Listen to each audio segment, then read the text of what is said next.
To introduce Ben, Ben Hillier has been a PhD student in the University of Tasmania Conservatorium of Music, recently graduated with great acclaim, with a wonderful thesis and excellent reports from his examiners. So this paper is drawing on that research and extending some areas of it, and I'm sure it's going to be challenging and fascinating at the same time. Would you like questions before or after? We might have questions at the end. So there'll be, I think, have we got about 20 minutes set aside for questions? Okay. So if we can hold questions to the end, and then we'll have about 10 minutes for questions. Perfect. So thank you very much. Please welcome Ben. Thank you, Anne-Marie, and thank you for everyone that's tuning in online, especially those who are making time from overseas. I really appreciate that. I'd like to begin by acknowledging the Muwinina people of Nipaluna, on whose lands we're meeting and that I live and work today. And before we jump into the main body of work, there we go, there is a content warning. So we're talking about esoteric fascism. So naturally, we're going to encounter some interesting ideas. In varying details, we're going to talk obviously about the rhetoric and aesthetics of fascism, and there's going to be some depiction and discussion of neo-Nazi and Nazi symbols. There's also going to be discussions of racism, white supremacy, genocide, the Holocaust, murder and child abuse, hate speech, and coarse language. If any of these topics are upsetting to you, please don't feel like you need to stay, and I'll not be offended if you need to leave the talk at any time. I also want to acknowledge that a lot of the ideas we're going to talk about today may seem kind of ridiculous. And it's important to remember that that doesn't mean that they're not still dangerous. So with that, I'm going to give a bit of a background on my PhD research and how I kind of ended up in this very interesting area. We're going to have an overview of esoteric fascism and National Socialist black metal, starting with things that predate the Nazi Party, the elements of esotericism that you did see during the Second World War, and then kind of contemporary esoteric and occult ideas in National Socialist black metal. We're then going to talk through the work of 3 bands. All of these are Australian. In the final paper, I am planning to talk about international examples, notably Bertsum from Norway and Absurd from Germany. But given that we're in Australia and that's my main focus, we're going to talk about Australian bands today. And then we're going to have some ideas on what we possibly do about all of these Nazi metal bands. So my background, as Anne-Marie mentioned, was in Australian extreme metal. The key question for my PhD was, is there or was there ever a unique Australian sound in our extreme metal scene? I had a mix of methods, mostly music analysis, ethnomusicology and historical musicology, and I was particularly interested in that link between culture, sound and identity. I had 3 main hypotheses: that Australian metal would be distinguished by either its tendency to hybridise genres, it being particularly extreme in either sonic elements or performance style, and that there might be some sense of Australianness in the music. Now, while I didn't find a unique, identifiable Australian sound, I did find that there were some aspects of the Australian culture that shaped the way our metal was produced. And I did find these 3 elements useful frameworks to analyse Australian metal. And some ideas of that will come up in our discussion of the NSBM bands as well. So from my background in Australian metal sounds, I also looked at a lot of Australian identity and particularly the idea of paratextual information. In terms of music, what I consider to be a paratext are things like album covers, lyrics, merchandise, logos, and all those sorts of things. Part of my PhD looked at 2 bands in particular, bands from the 1990s, Destroyer 666 and Spear of Longinus, and that led to a published paper that I co-authored with Dr. Ash Barnes, another PhD student from UTAS, that looked at these bands in detail and discussed the way that their ideologies worked. In the course of doing that paper, I found out that Spear of Longinus had an album called The Yoga of National Socialism. And that really tweaked to me going, why would neo-Nazis be interested in yoga and Hinduism? I also do a bit of activism in our local scene in Tasmania, looking at neo-Nazi bands playing in local venues. And one of the bands we'll talk about today, Ignis Gehenna, came up in the course of this work. And they also had a bunch of these really weird occult and esoteric elements that they seemed to take quite seriously. So from those two kind of threads, I started looking into this idea of esoteric fascism. It's also called esoteric Hitlerism or esoteric Nazism. I'll talk a little bit about why I just use the broad label of fascism later on. And that's kind of getting us to the paper today. So I'm assuming that most of my audience is not familiar with the ins and outs of weird esoteric cults from Europe in the 19th and 20th centuries. So I thought it'd be helpful to start with a little bit of an explainer. So the first big influence that we see on these kind of esoteric ideas is theosophy, which was founded by Helena Blavatsky. Now, Blavatsky was more or less a con woman, and I don't mean that to sort of denigrate her occultist ideas, but she was known for tricking people, and there are some really quite fascinating stories about Blavatsky and the way that she drew mostly rich nobles in to keep her lifestyle funded. But one of the things she had later in her life was a book called The Secret Doctrine. And this is where we get some of the ideas of cycles of the ages being represented by esoteric symbols. In particular, she popularised the use of the triskelion, which is sort of a triangular shaped swastika. It's only got 3 arms instead of 4, and the swastika itself. She had this idea of root races, which is where there were certain cycles of races across human history. And the current one we were seeing was the Aryan race versus the Jewish race. This later feeds into the Volkish movement and gives it kind of a framework for its kind of occult racism that develops in the 19th century. She also developed this idea of Hyperborean Atlantis. So rather than Atlantis being a mystical land buried under the sea, Atlantis was located in the far north, what the Greeks called Hyperborea. And in German, that came to be referred to as Tula. And these Hyperboreans were succeeded by the Aryans. So there's this lost Aryan land in the far north.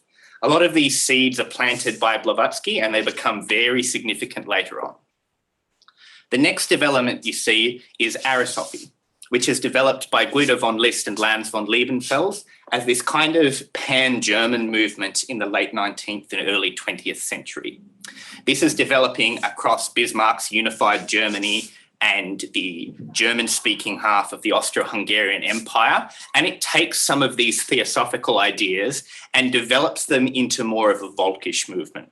So the Volkish movement was this idea of a kind of mixed cultural identity and had these elements of weird occultism in it that was developing a Germanic identity. And it was particularly contrasted against the Slavish eastern half of the Austro-Hungarian Empire and what the writers perceived as being this Jewish influence. And this further strengthened the idea that there was some Manichaean struggle between the Aryans on one side and the Jews on the other side. Ariosophy also sees this incorporation of Wotanism or Odinism and Norse mythology into a Germanic identity. And there's this particular push to take Norse myth and use that to build a very German idea. You may also be familiar with the music of Richard Wagner, who was doing a very similar thing, trying to create this Germanic identity out of Norse myth. And Wagner's music is picked up a lot by the Volkish movement. So these are the two big influences that are held on the Nazi Party itself as it developed. These ideas, do develop further when the Nazis come into power. I do want to note at this point, there are a lot of popular culture ideas about the Nazis and the occult, everything from Indiana Jones to Hellboy, and the idea that there are these like secret groups of Nazis that survived into the current age looking for the Holy Grail or the Ark of the Covenant or whatever kind of silly thing. It's worth noting that Hitler personally thought all of this occult stuff was ridiculous. He was quite open with his inner circle that he thought it was all stupid. Heinrich Himmler, the head of the SS, is the main figure within the Nazi Party that is responsible for this push into the occult. And Rudolf Hess is another notable figure. Rudolf Hess was the deputy Führer for most of the first half of the Second World War. He fell out of favour with Hitler when in 1941 he flew to England in an attempt to end the war. He was immediately arrested and thrown in prison when he landed in Scotland. And after that point, anything that Hess had come up with was kind of denigrated by the core of the Nazi Party. So that is very important to keep in mind. That said, there are still occult influences. The first and notable of these is the Tula Society, named for this mythical northern land that Blavatsky had come up with. This predates the Nazi Party and was a meeting point for people that would later become high-ranking Nazi officials, especially Rudolf Hess and Hans Frank, who was the administrator of occupied Poland in the Second World War. The Tula Society was also a sponsor for the Deutsche Arbeit Party, German Workers' Party, that would later develop into the Nazi Party. So the DAP is the pre-Nazi party, and then the NSDAP, National Socialist Deutsche Arbeit Party, comes later. The Tula Society was focused on this lost Aryan stronghold in the north. They called it Ultima Thule, and the blood supremacy of Aryans. So there's always this mix of kind of occultist ideas and just pure racism. Notably, you see a lot of anti-Semitism really come to the fore in the Tula Society. Members had to sign a declaration that no Jewish or coloured blood flowed through either theirs or their wife's veins. So there was this idea that members had to be racially pure, and you'd see that develop with the SS later on. The SS is the main Nazi vehicle for occultism. The SS is the Schutzstaffel, which was sort of the kind of elite forces of the Nazis. They were elite shock troops, and they were also people that administered things like concentration camps. Heinrich Himmler was their head. Himmler was obsessed with these occult and pagan ideas. He saw part of the role of the SS as de-Christianizing Germany, because Christianity came from the Jews in his view, and therefore it had to be removed, and we had to give a new Germanic identity to the people, and that was going to come from these kind of occult and pagan elements. There are a huge range of different occult elements worked into it. Nordic runes, we see the swastika and the triskelion come back, and in particular this symbol that you can see here called the Black Sun.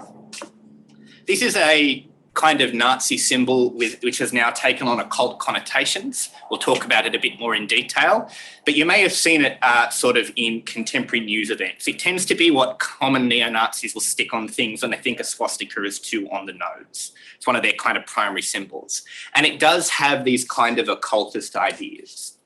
Notably, the SS were using this kind of occult racism to justify Nazi racial policy and the Holocaust. So there were some elements that were non-occult justifications for the Holocaust. You know, Hitler had his own racist ideas that weren't really rooted in any occultism.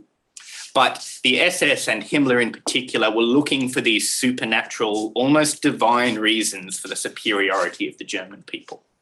One of the subdivisions of the SS was the Ahnenerbe, which was a think tank that was focusing on the occult. And they did these pseudo-archaeological expeditions to try and find Aryan relics around Europe and around the world as evidence that this master race once ruled the whole world. The Ahnenerbe is kind of what your Indiana Jones Nazis are based on, these kind of almost silly caricatures of people. And it does sound kind of ridiculous that as they're losing the Second World War, the Nazis are sending detachments of men to Tibet to try and find Aryan artifacts. So there is, again, this kind of mix of really serious, really dangerous occult racism and stuff that seems kind of ridiculous out of an 80s action movie. And those ideas are really important to hold together when we reach our discussion of black metal.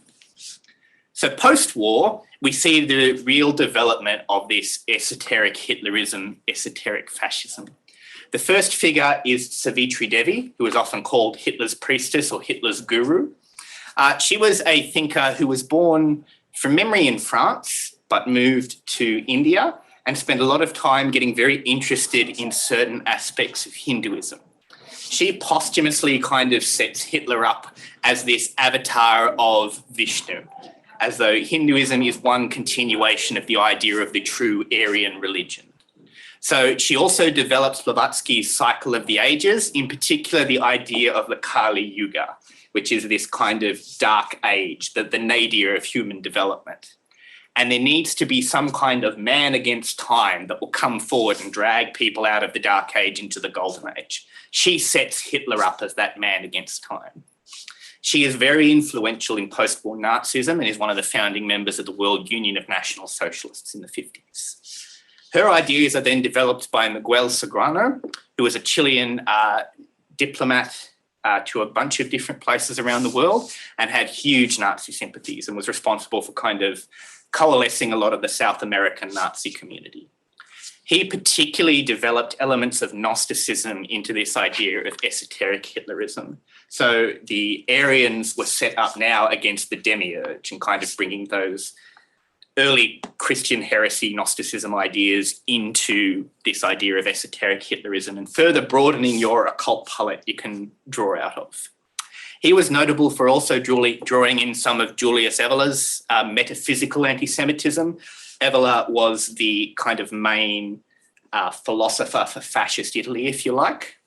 And we really see this key idea develop of there being this huge struggle between the Aryans and the Jews that must continue even after the Second World War. Both of these figures are a big influence on contemporary neo-Nazi movements, in particular two organisations we'll talk about, Combat 18 and Order of Nine Angles. They'll both come up a fair bit in our talk. So that's kind of how these ideas of esotericism and Nazi occultism develop over the 20th century. When we're looking at contemporary neo-Nazism and contemporary neo-Nazi occultism, it is a very transnational movement. It is heavily influenced by events in the UK and the USA in particular, but using the internet, these cells are able to coordinate with each other in quite sophisticated ways. And they've been using the internet since kind of the mid-90s. So very, very early on in the development of the internet, you can see evidence of neo-Nazi cells connecting with each other. One of the biggest kind of occult influences on contemporary neo-Nazism is now drawing in elements of Satanism in different ways. They tend to be particularly interested in LaVeyan Satanism because it already has this kind of fascist might is right idea. So it's quite easy to work into this. But again, we see that esoteric fascists are quite happy to be pretty ecumenical in where they're drawing from Odinism to Hinduism to Satanism, all sorts of different areas. Now, our focus today is on National Socialist black metal. This is a subculture within the broader black metal scene. For those of you not particularly familiar with extreme metal music, black metal is a subgenre of extreme metal that develops sort of out of thrash metal in the early 80s and is particularly characterised by the Norwegian black metal scene in the 1990s. That's where we have our famous murders and church burnings and arsons and these colourful cult of characters. Notable here is Varg Vikernes, the kind of creative force behind the band Burzum.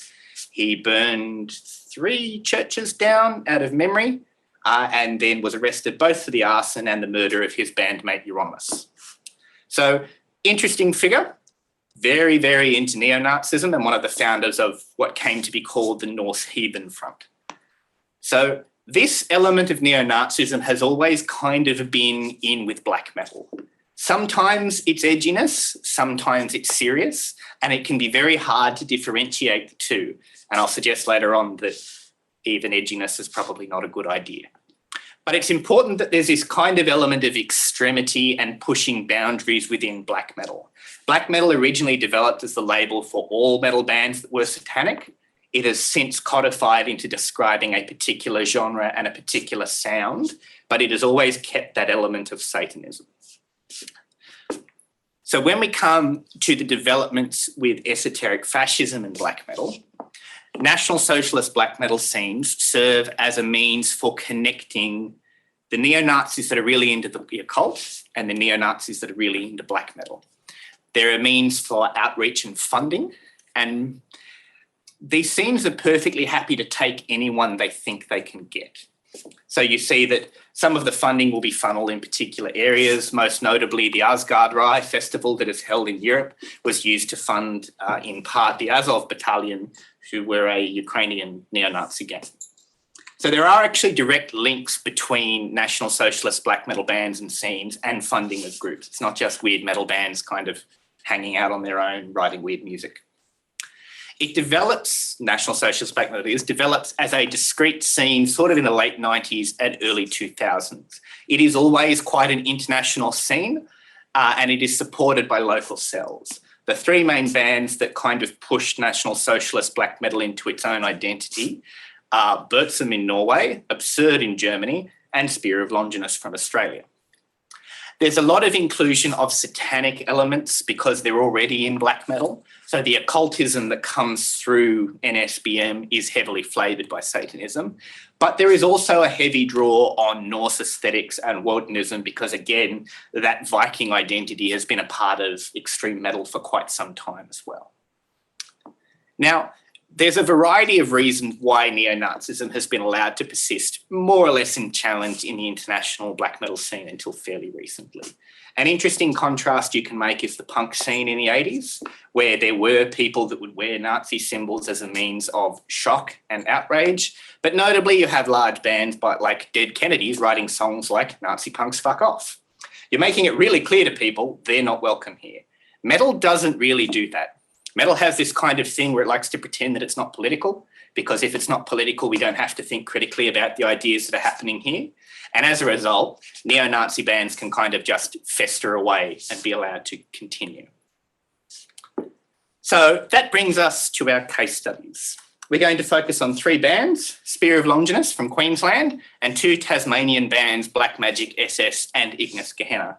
I'd like to give a thanks to my friend Alex Bandman, who was responsible for collecting a lot of the information on Black Magic SS and has been very helpful to me in kind of understanding how they work.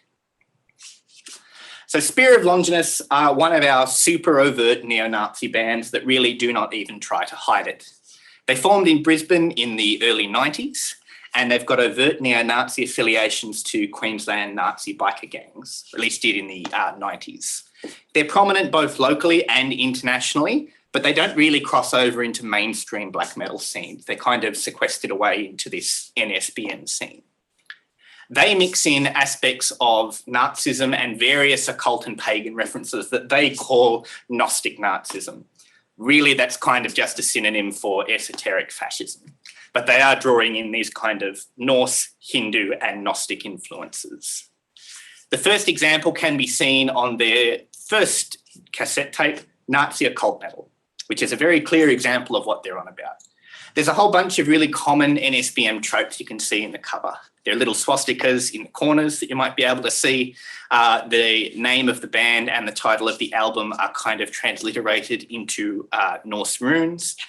And the artwork there is an allusion to aspects of Norse myth. You kind of have this figure of the black metal musician kneeling before Mimir at the well of knowledge. So there's this idea that secret esoteric knowledge is being passed on to the musician in the album cover. The lyrics on Nazi occult metal, as is probably not surprising to people, praise Hitler and the supremacy of the German race. And in particular on the title track, you see that conflation of party, leader and state, Heil the Führer, Heil the German people kind of thing that is kind of key to fascism. Interestingly, there are 2 sides to this cassette tape. The second side of the tape is an exact copy of the first one, but the vocals are very, very clear. They're almost kind of spoken vocals as opposed to the high-pitched screams or howls you get for black metal. And that suggests that there's an intent to communicate the ideological content of the lyrics. So it's not just about having this abrasive and shocking aesthetic, but they actually want you to understand what is being said. These ideas develop further in Spear of Longinus's later work. As we mentioned, they've got their album, The Yoga of National Socialism, followed by Black Sun Society, and the Swastika Lotus. The Black Sun, as we've mentioned, is kind of an alternative to a swastika that has these kind of Satanist and occult connotations. And in their lyrics, they're quite specific about what they think of people. World of Shit, for example, ends with the lyric, the Caesars had become beasts and God a Jew. Clearly setting up this denigration of society. Things are falling into dark ages, and that is linked to this idea of Jewishness. Now, it's really important to understand that their Gnostic Nazism, as they call it, pervades their discography. It is all through every work they have put out. So it's more than just a one-time joke. This is not a band that when they were 13 stuck a swastika on an album cover because they thought it was cool and edgy. This is a band that has put out 6 albums from memory that are all covered in swastikas, Nazi symbols, and full of Nazi ideology. So this is one level on which we see things working. Incredibly overt, incredibly clear, and not really trying to hide things at all. I haven't yet met anyone in the scene that thinks Spear of Longinus are not a Nazi band. The same cannot be said for our next two case studies. The first of these is Black Magic SS. These guys are a Tasmanian kind of psych rock doom metal band. They spend a lot of time convincing people that they're not very serious. You might think a band called Black Magic SS is very, very obviously a neo-Nazi band. You would be correct. But a lot of people will try and suggest that this is a joke. What I've got here is their album cover for their album titled Hidden in Plain Sight. It's got a kind of shimmer effect. You've got to twist the album in front of you to see it in a certain light. And the image I've got there on the left shows you what you can see if you tilt it at the right angle. It's a swastika. The album is called Hidden in Plain Sight. In plain sight on the album cover is a swastika. Compare as well the eagle that they've got down the bottom. This is quite clearly an allusion to the Partijadler, the party eagle for the National Socialist Workers' Party from 33 to 45. It's worth noting that all official state and imperial eagles for Germany going back about 300 years face to the eagle's right. It is only the Nazi eagle that faces to the left, and it is only the Nazi eagle that is holding anything in its claws. Every other imperial German eagle has its claws empty. So even though the one on the Black Magic SS cover has this sort of occult eye in the middle of it, it's pretty clearly an allusion to Nazi elements. Now, the band would have you think that this was all a joke, but it keeps going further and further. Here we've got their album cover. I can't remember the name of the album cover with the Totenkopf on its head. My apologies. But you can see the use of the Totenkopf, that skull and crossbones. That is a very specific skull and crossbones figure. That is specifically the insignia of the SS. The SS had that Totenkopf on all of their hats, and specifically had Totenkopfverbände, Death's Head units, that were the guards of concentration camps, and they wore that insignia on their arms. Again, there are 1,000,001 skull and crossbones figures that are not Nazi ones. It is unsurprising that a specifically Nazi one is picked by a Nazi band. Their other album cover you can see there is called Symbols of Great Power. Note that most of the symbols of great power they're including there are either SS runes or swastikas.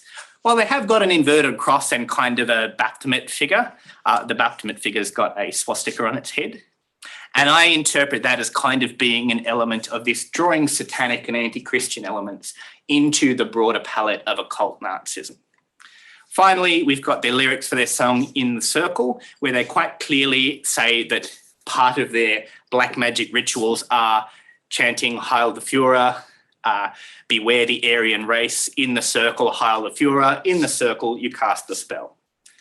Now, you might think that this is an incredibly clear symbol that this band is interested in Nazi ideology. I encourage you to look this band up online if you feel like being, I don't know, kind of depressed at the state of critical thinking in the world, because a lot of people will insist that this is just a joke. Over and over, there are Nazi symbols being used. Over and over, there are clear allusions, but the idea is that it's just a joke. It's just edginess. They don't mean it. So this leads us to question, why then would you put it there? A lot of fans of this band will get offended that you might think that they're Nazis. I don't know how else you're supposed to read this band. I'm going to put forward that even if this is supposed to be a joke, it's not a good joke. I've also yet to meet one fan that can explain to me what the joke is. And that I find is a useful thing to go, well, okay, what's the funny part? What part of the skull or the swastika or all of the allusions to Nazism? What's the funny bit? But that's how we see the rhetoric working in these metal scenes. You see people finding ways to play down even extremely overt Nazi elements. And a lot of the time they'll point to the occultism. They'll go, oh, well, come on, they're kind of, they're not really into the whole Satan thing, so maybe they're not really into the whole Nazi thing either. Maybe it's all just edginess, you can't think that they're really into black magic. And I don't know, maybe they're not. But nevertheless, they're going out of their way to try and convince you that they're interested in these ideologies. And whether or not the band members take this seriously, it does normalise the presence of these symbols and these ideas in the local scene. For our final case study, we're looking at another Tasmanian band, Ignis Gehenna. They're a fairly recent presence in the local Tasmanian scene and seem to have initially been based in Sydney. The poster on the left, the black one that says black metal, is a photo that I took in Moona in about 2018. I was walking past this with my wife and she pointed at it and went, "Isn't that a Nazi thing?" And so I took a photo of that for trying to find out what was going on. In red there is a poster for an Ignis Gehenna gig from last year. It took me until then to find out what that symbol was. And I finally worked out that it's part of Ignis Gehenna's logo. So that was very interesting to me because, as you can see, that is pretty clearly just a black sun. You can see the standard black sun on the top left. These are clearly slightly modified black suns with kind of tentacles and a couple of little sigils on it.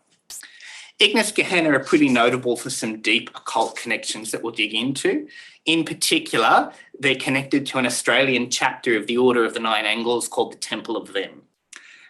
This is going to sound kind of silly as we get into some of these occult ideas, but it's worth being aware that the Order of the Nine Angles have had members convicted of several murders and acts of domestic terrorism in the UK and the US. So even though some of this is going to seem like silly satanic LARPing, it is very serious, and the people behind these groups are not benign and are not just sitting around drawing funny pictures. So Ignis Gehenna are pretty clear again about their neo-Nazi affiliations. The lyrics of their songs talk about a deep mirror being seen as the black sun with 12 sig runes sharp as knives, going on to talk about a scarlet star tending the fields of Judea with blazing white phosphorus. So there's pretty clear anti-Semitic elements there. The sig rune is a particularly interesting idea. The sig rune is this S shape. You can see here the SS logo. And it's worth noting that before the development of Ariosophy, this rune symbolised the sun. It's only with Guido von Liebenfeld that this develops into being the victory rune. And that's why the SS chose to make it part of their logo, because it symbolises victory. The black sun, as you can see on the left, is supposed to be made up of 12 of these runes in a ring. So you're kind of bringing in those elements of, it means the sun and it symbolises victory. So that's quite a clear Nazi illusion. And even though that photo is a little difficult to make out, you can see the black sun on the altar that they've got there at an Ignis Gehenna gig. Sort of in the middle under the flames. So again, they're quite clear in their public performance that they're alluding to the black sun. They're alluding to these elements of occult Nazism. This develops further with some of their ideas, and in particular, they make use of this symbol called the Thraz, which is belonging to the Temple of Them, that kind of subgroup or a Nexian of the Order of Nine Angles. This is fairly obviously a modified swastika, and the blog for the Temple of Them goes on to explain it as being a distillation of the Aryan Weltanschauung, which is worldview, and the force of the National Socialists. It was interesting to me that they specifically used the word Weltanschauung, because that is a term that, while it does translate to worldview, and while there are non-Nazi uses for that term, it is particularly a term that Hitler used in Mein Kampf and kind of coined it at the time to describe this kind of core ideology that sat at the middle of National Socialism. So if they had have just said Aryan worldview, honestly, that would have been suspicious on its own, but that's less overtly sus. But the fact that they've used specific terms from neo-Nazism and openly said this represents the force of National Socialism leads me to see it as just a modified swastika. And you can see again another Ignis Gehenna post where that specific and quite uncommon symbol is used. So there's a lot of these links developing between the Temple of Them and Ignis Gehenna. The Order of the Nine Angles specifically comes up as well. This symbol on the left is the logo for the Order of the Nine Angles, and this is a photo of Oldhammer, the Ignis Gehenna singer. You can perhaps see just near his pentagram pendant under his hair, he has that logo tattooed on his chest.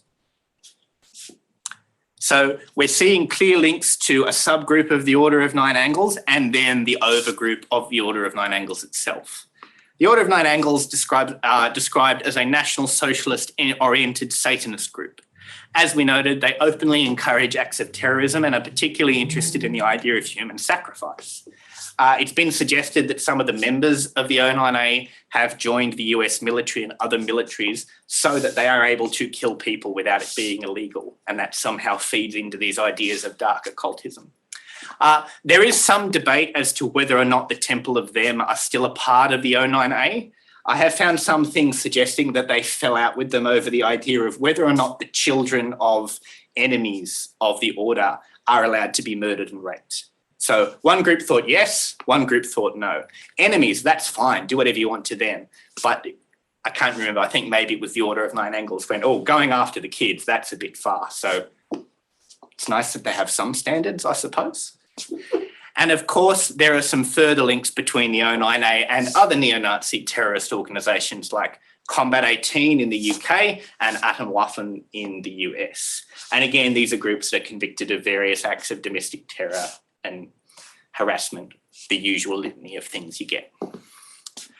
What was interesting to me was looking at some of the supposed precepts from the Temple of Them.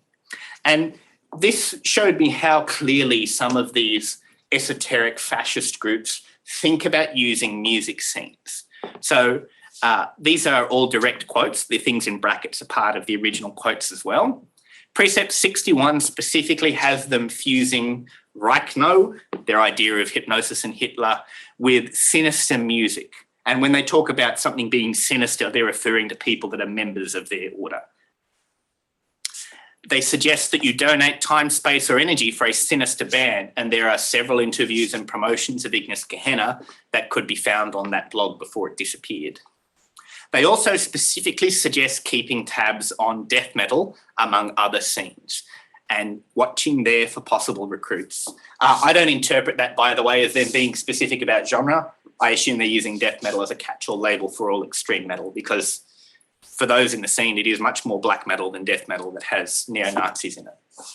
And of course, they also suggest you research Holocaust studies. Again, the inverted commas are not added by me, and find flaws in them and pass on the word. So there's a very intentional level of engagement with music scenes that we see. Now, Ignis Gehenna were an interesting case to me. I did actually contact the venue that they were playing at and share this information. The venue holder didn't cancel the gig, unfortunately. And to be fair to him, 2 weeks before he put a gig on, someone contacted him online and went, hey, this band you're putting on, they're neo-Nazi Satanists. I kind of understand why he was a little unsure about that. He got back in contact with me after the gig and told me that he really wished he had cancelled it because it was extremely weird. Turns out he hadn't actually spoken to the singer at all. He'd spoken to a few of the session musicians that had been hired just to fill out the band, because a lot of these are one-man bands kind of things. The session musicians seemed like really normal people because they were probably just someone went, hey, I'll give you $20 to play with my band tonight. Fine. But apparently the main guy behind it was very weird, and there was this strange occult element to their whole performance. And it was like they were trying to do Nazi Satanist rituals at their gig, which led me to go, gee, if only someone had warned you that they were into this whole thing before you had the gig on. But it shows you that these things are not just accidental elements. They're not just edginess. They're not just going, oh, I think that darkness and, occult stuff is cool. I think Nazis are edgy. They're very serious. And even though they can seem pretty out there to most people, they are taken seriously and they are being intentionally used to spread these ideologies in local and international scenes. So this leads me to ask a bit of, well, why esoteric fascism? If I was going to try and convince people about my ideology, I'd probably stay away from weird esoteric stuff, because even in neo-Nazi scenes, that's a bit weird for most people. Now, we did see that a lot of the original Nazis used bits of occultism to try and create a distinct identity for them. They wanted to get rid of a Christian identity, so they were trying to replace it with this pagan Odinist identity. This is much less important with contemporary neo-Nazis. They tend to focus just on a broad white identity. They're not really concerned with it being Norse or pagan, though, of course, there are still people that draw those elements in. I think part of why it's used is it's used within black metal scenes as a means of onboarding people. If you're working in a black metal scene, you're already working with people that are at least open to the idea of Satanism and the occult. Really, rather than crowbarring on the occult your Nazism, you're crowbarring the Nazism onto the black metal. So it kind of lets you tweak the occult aesthetic and simply add a little fascist coat of paint to it. And then what's really helpful for these bands is as soon as people go, hey, that looks like Nazi stuff, they immediately try and fade back in and go, oh no, we're just really into Satan. That's the kind of angle that Black Magic SS take. They know people don't think the Satanism bit is serious. So they try and use that as a fallback. They try and go, well, if you're going to accuse us of being Nazis, the whole thing's suddenly a joke. And the fact that there are so many bands out there that do just use the Satanist element as a bit of edginess or a bit of rebellion means that this becomes credible. I think there's also a really interesting comparison to be made to the QAnon movement that's developed in the US and kind of spread internationally. And I was really interested by this picture of the lady carrying a photo of Jesus with the MAGA hat on. That was at the January 6th insurrection. You possibly can't make it out on Jesus's kind of robe, but there's a little black box there.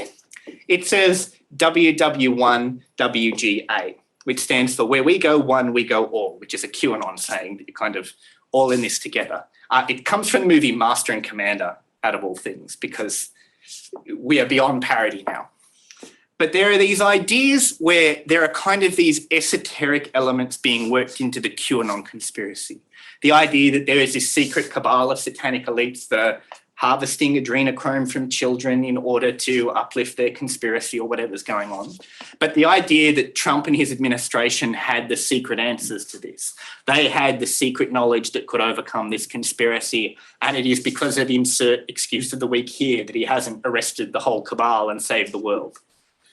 That's kind of becoming this element of esoteric Trumpism now, because obviously Trump's not in power anymore. The January 6th insurrection didn't succeed.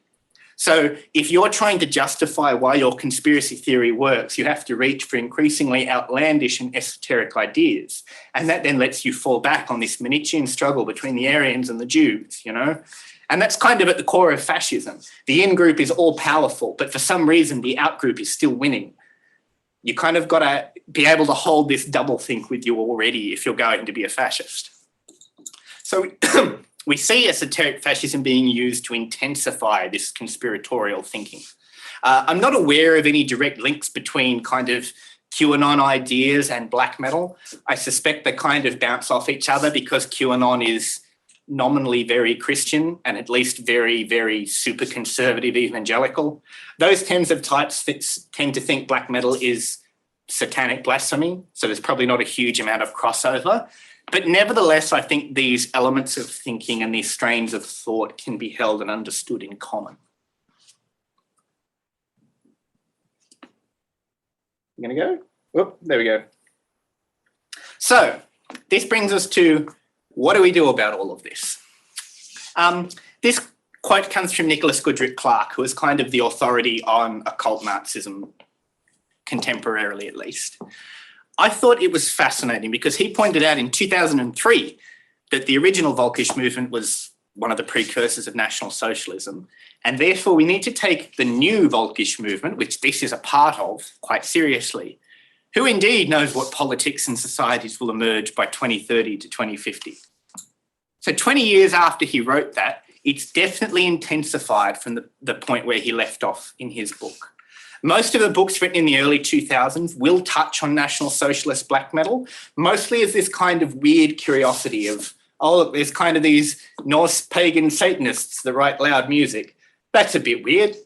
And metal fans often get really cranky about those because they're not very accurate to genre. And they're not. They include death metal bands and thrash metal bands and things in there. Anyone normal will say, why do you care? And any metal fan will reply, because if you get the tiniest detail of genre wrong, that gives me an excuse to throw out your entire argument. So there is some validity to people from within the metal scene like me coming and going, well, actually, no, you do need to take this seriously. It is in your local scene. But it's, of course, a bigger problem than just weird metal bands. There's a lot of cross-pollination in Australia between our various neo-Nazi groups, notably the National Socialist Network, the Antipodean Resistance and United Patriots Front have kind of fallen off a bit in the last couple of years, and the Lad Society. You may have seen the National Socialist Network turning up in Melbourne in the last couple of months. First for the rally for Posey Parker, the anti-transgender activist. The National Socialist Network with a group of neo-Nazis that turned up for her rally. They also attempted to have a rally, I think last week, as a kind of anti-immigration thing. And I think about 10 or 14 of them turned up and were immediately drowned out by anti-fascists. Even though, again, these groups look kind of ridiculous. You may have seen the fantastic photo of the leader of the National Socialist Network curled up in a little ball on the floor after someone threw a can at him and it hit him in the groin. That kind of gets put out there because it is important to remember that a lot of these figures are kind of ridiculous. Like, fascism's not a good ideology. The people that follow it are, ridiculous. But nevertheless, there are local groups that feed into these. Waldkampf and Tasman Fourth are two local Tasmanian groups. Waldkampf is semi-defunct, but Tasman Fourth are very much active in sort of northern Tasmania. They are kind of subsets of the National Socialist Network within Tasmania. Waldkampf in particular marketed themselves to people as just dudes hanging out in the forest, listening to black metal. You found a lot of people wearing Ignis Gehenna shirts in the photos of Waldkampf. So there is direct crossover between these groups. And as we've mentioned, there are international links as well, notably with Combat 18 and the Azov Battalion. The Christchurch mosque shooter, Brenton Tarrant, was in contact with both the National Socialist Network and the Lads Society. So there are direct real-world consequences for these ideologies and these groups that do in part draw their membership and some of their funding from National Socialist black metal scenes. So I think when we're approaching this topic, we really need to take a balanced approach. You need to recognise that this is serious, but at the same time, we should reject hysteria. There's no need for a second satanic panic where we're suddenly terrified about Nazi occultists coming out of the woodwork. It can be hard, and it's worth putting in the effort to distinguish genuine kind of occult and pagan elements from esoteric fascism. There are a lot of people that are into Wicca or are into aspects of Hinduism and yoga or are into aspects of kind of Wotanism and Norse mythology that absolutely hate that their kind of spirituality is full of neo-Nazis. A lot of these symbols, almost all of them, predate neo-Nazis and have meanings to people completely separate from neo-Nazis. Some of them are kind of irrevocably corrupted. Like, there are very few circumstances in which you'll see a swastika and it's not a Nazi thing. But nevertheless, it's worth trying to make that effort to distinguish. It's also worth noting that a lot of bands have moved past being purely Norse influence. A lot of people still just look for the Viking influence, and that's becoming less and less common. We're seeing people draw from the broader kind of occult palette that we talked about today. It's also worth noting that there is almost never an excuse for using these symbols. The only contexts I can really think of are contexts like this, where we're using them for criticism and discussion. When people say the symbols are not serious or they're not meant to be used in a Nazi context, they're normally lying. They're either lying or incredibly naive, and it's worth calling that out directly, I think. As we've said before, the seriousness is largely irrelevant. This still increases the normalisation of National Socialist symbology and rhetoric. And again, it gives cover to the bands that are serious. If there are a whole bunch of joke bands out there going, oh, we just use our symbols as a joke, it lets the serious bands use that as camouflage. That said, when discussions come up of banning certain symbols and banning public displays of symbols, it's really of limited effect. Most of the time, these groups just move on to a new symbol. As we've said, the swastika is a bit obvious and gauche, so people stick a black sun. Next, they'll find a new symbol. They'll find something slightly weird and esoteric.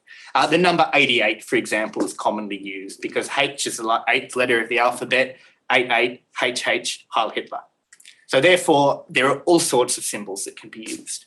That's not to say that banning things doesn't work. Notably, bands have been caught out in Germany in particular when they perform with swastikas, that being something that is illegal and actually policed in Germany.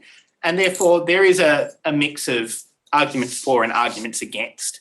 But I don't think it's a case where you can go, oh, well, we banned public displays, problem solved, because that doesn't really work. And for those of you involved in metal scenes, be aware of what you support and consume. Don't fund Nazi bands. Stop buying Nazi CDs. Stop giving them money. And reject the presence of National Socialist bands in your local scenes. You can't force these bands to break up. You can't force them to go away. But you can say, no, we don't want them to be in the scene. We don't want them performing at our pubs. We don't want them performing in our venues. They make it unsafe for people. And it is important to remember that they do make it unsafe for people. You know, I'm a straight cis white dude. I'm not at a huge amount of danger from neo-Nazis, but there are a lot of my friends who are.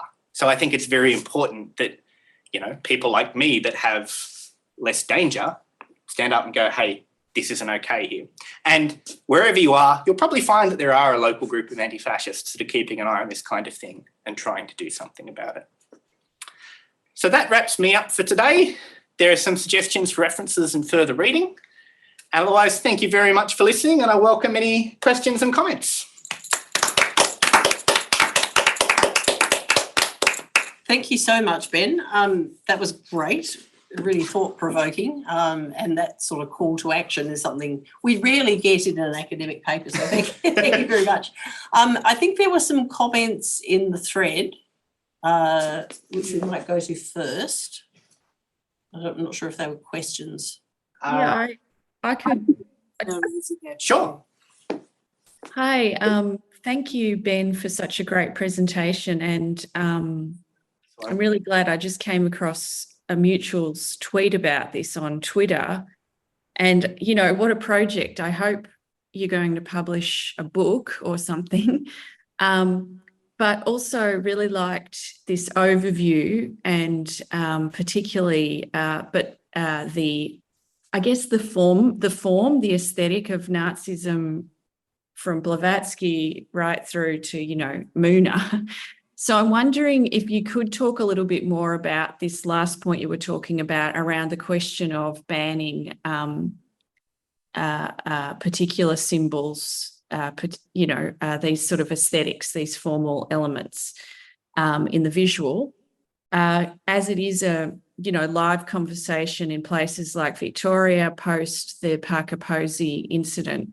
So I put in the chat there this idea that, I agree that you say you cancel or ban the swastika, the Nazis will go elsewhere for a different aesthetic symbol.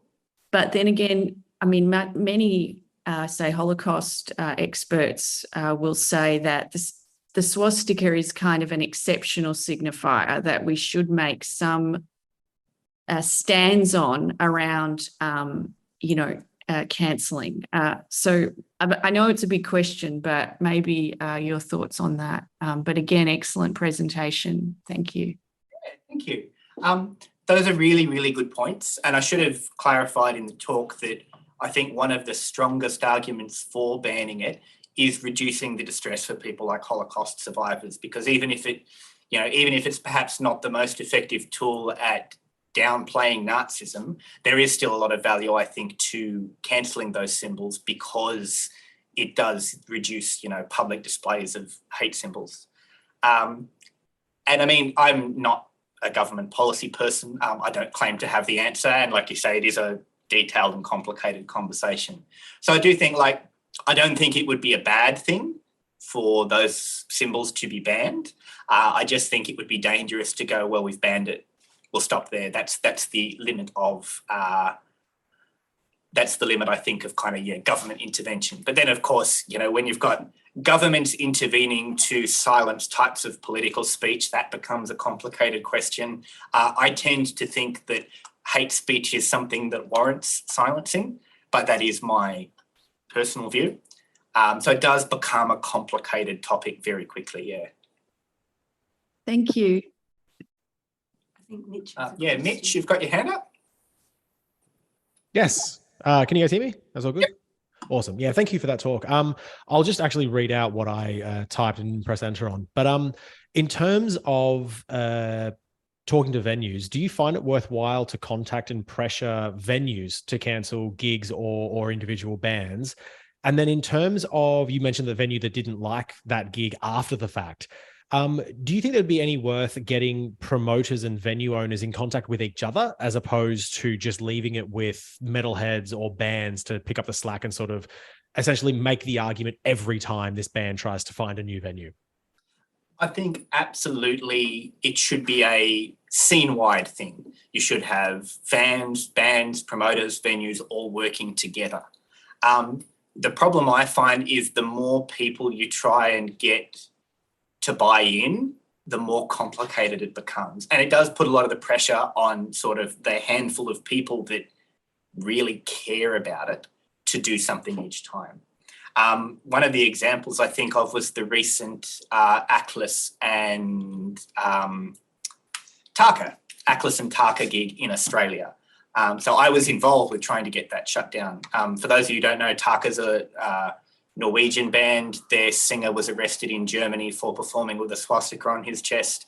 He claimed it was like a political speech thing. He was protesting free speech, but then he made a whole bunch of Islamophobic comments afterwards. Atlas, and particular the sort of related band Nightblood, are another one of these esoteric fascist bands, recorded songs in the castle owned by the SS and talked about how that was such a big thing. So these two bands tried to play in Australia beginning of the year, I think, and there were a bunch of people that said, no, that's not on. That became a case where a bunch of us talked to the promoter. The promoter said, I don't know, I don't really buy it. And it was only after pressuring the venues that the venues went, maybe it's a bad look to be booking a Nazi band, that the tour kind of collapsed. And I would generally prefer that it not have to cost people a lot of money. I know for the promoter was kind of, he was out several $100s trying to bring these bands across. That's a shame, because knowing that promoter, I don't think the promoter was going out of his way to book Nazi bands. I think these were two bands that he liked that had some problematic ideas, and he was persuaded by the band's justifications where other people might not be. So sometimes you're kind of left with no recourse but to kind of try and pressure a venue and to go, this is really not a problem. And you often find the venue kicks you to the promoter kicks you to a band, the band tells you to get lost. You then kind of have to come back to a promoter, and you kind of are going back and forth all day with people going, is it that hard to not book a Nazi band, guys? Like, really? To the credit of the band that had Ignis Gehenna on, the promoter's actually been really good with me. Like, he brought me in and sat me down and had a proper chat with me and went, look, I screwed this up. What can I do better? Like gold standard, at least he kind of went, yeah, that was a mistake. I'd like to be better, rather than just didn't say or do anything about it ever. So I think ideally you get enough buy-in across the whole scene that you've got everyone working together to keep the scene safe. And I've observed that a lot with the punk scene. I think because punk has this history, one, of anti-fascism, and two, of being comfortable with its own politicization. Metal is just kind of getting comfortable with the idea that maybe some songs are political and maybe that's okay. And I think increasingly as people get comfortable with that, they'll go, well, okay, maybe we do have some means of going, we don't want this to be a part of our scene. Does that kind of answer the question? Yes, thank you. Awesome. CH has their hand up. Hello. Is anything working? It is. Hello. Yeah, so I'm interested in the, you mentioned the kind of notion of Australianness.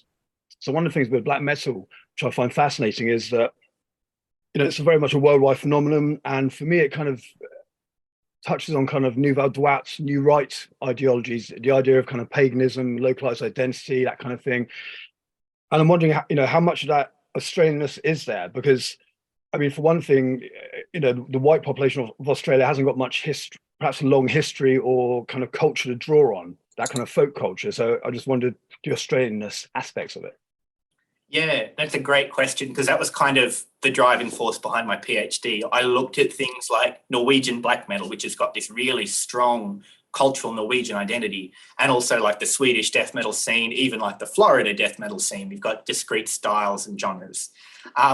In terms of Australian metal, a lot of our metal sounds like stuff from overseas. I think because we inherently draw a lot of our pop culture influences from overseas, particularly the UK before the Second World War and the US after the Second World War.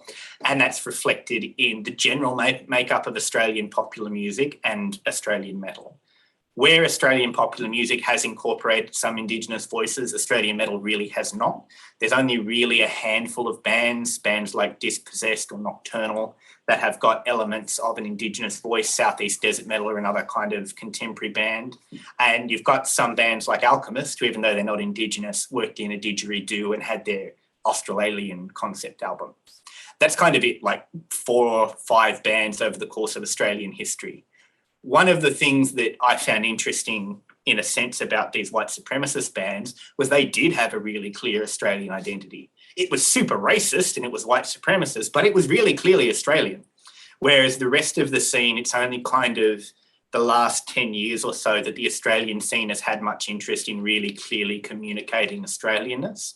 You see a lot of kind of bogan Australian tropes come through. You think of bands like King Parrot and Dead Kelly that really go in on this whole like, we're bogans, that's our identity thing. And you've got other bands like Neoblitoscaris that realistically could be from anywhere in the world until you hear them speak in an interview and you hear the Australian accent. The same thing kind of happens with our metalcore bands. You know, we've got a whole contingent of like Parkway Drive, Amity Affliction, I Killed the Prom Queen, North Lane, that were really at the forefront of developing metalcore, but we're actively told by producers, make yourself sound American, that'll sell better overseas. So it's kind of like at every turn we have this element of Australianness developed, it gets countered by something. And like you say, we don't really have this long history of folk music that sounds really distinctly Australian to draw on. And we haven't really incorporated much Indigenous Australian perspective into our metal scene as of yet. So it does kind of like, there are bits of Australianness. I kind of argued that the fact that Australian culture is inherently irreverent tends to mean that we hybridize genre more frequently. And you see even bands in the mid-80s are perfectly happy to throw in a mishmash of genre and are happy to perform with bands in other genres. You kind of see that develop, I think, in Australian metal, but there's not like a discrete, oh yeah, I hear that and that sounds Australian in very many bands we've got. Thank you. No worries. Was there a question from Dean in the chat that I saw pop up? Possibly from Deanne. I'll see if that's there on the chat. Dean. So Dean's asked if there's a prominent kind of eco-fascist. Oh, Deanne. I think it is Dean. Yeah. Has asked if there's a prominent kind of eco-fascist, green fascist movement in a lot of these bands. Some of them do. For me, that's another one of the kind of attempts to occlude what's really happening. Like kind of hide behind this idea of, there's too many people. We need to kill people so that the environment survives. Incidentally, the people we're going to kill are the people I don't like. And there are some bands that kind of bring this kind of climate awareness forward. I think of bands like Cattle Decapitation, not saying they're a fascist band at all, they're not to my knowledge, but they have that really strong environmentalist message that doesn't need to draw on fascist elements. I do see some of the kind of fascist bands kind of having this idea of like communing with nature, being part of their preservation of identity. Not as much in Australian bands, kind of more in overseas bands, but groups like Waldkampf did kind of have this idea of like, we're going to go and we're going to do our fashy stuff in the forest. Like they used to have rituals in the Tasmanian mountains on the winter solstice, and they would deliberately go out to nature to do these things. So there are kind of elements that I think of environmentalism or eco-fascism filling in there. And I have heard some people in the scene go, oh, I've become interested in this like idea of eco-fascism. And again, that's something to me that I go, really? The second half of that word doesn't twig to you at all? But nevertheless, there is some interest in the ideology. I think, again, because it seems more acceptable. You know, you're just presenting a radical idea for what to do with impending climate change. Not an idea that's going to work, just one that kind of fits in with my already determined ideology. So I hope that answers the question. And there was one more that just came up. Yes. Do I see much influence from occult black metal in the NSN and modern Australian neo-Nazism? I don't see a huge amount from black metal. There have been some crossovers between these groups I've mentioned, like they tend to be subgroups of each other. They're like chapters, local chapters. The only thing I can think of, I can't remember if it was Blair Cottrell or Thomas Sewell, the sort of various leaders of these groups that have been around for the last little while. One of them kind of tried to frame himself as kind of a reincarnation of Hitler or something like that. Again, it's kind of hard to tell, is he seriously putting himself forward like that? It kind of touches on some of those esoteric elements, but really most of what you see with the Australian groups is this kind of like fitness culture. They're all really big into getting shredded and getting bulked and being big, imposing dudes, which is part of why I think you see photos like the one from the weekend of Thomas Sewell curled up in a little ball circulated so much, because they go out of their way to present themselves as these super strong, big, tough, burly blokes. And then, you know, the slightest thing leaves them curled up on the floor, because the whole thing is just smoke and mirrors. Likewise, you know, the Tasmanian group used to go and do fitness stuff in the forest. One of them turned up to the Posey Parker rally that was held in Hobart because they were so vastly outnumbered. And we saw a photo of them like kind of skulking around in the corner. So as much as they try and present themselves as big and tough, most of the time it's not. There are, of course, a few of them that are perfectly willing to back up their violent rhetoric with action. But for the most part, they are kind of playing pretend. And so there's not a huge direct influence from black metal and esoteric fascism that I can see at the moment. But I'm sure there are little groups of it. Like, I don't know the names of any of the people that are involved, for example, with the Temple of Them or Ignis Gehenna. They're all pseudonyms.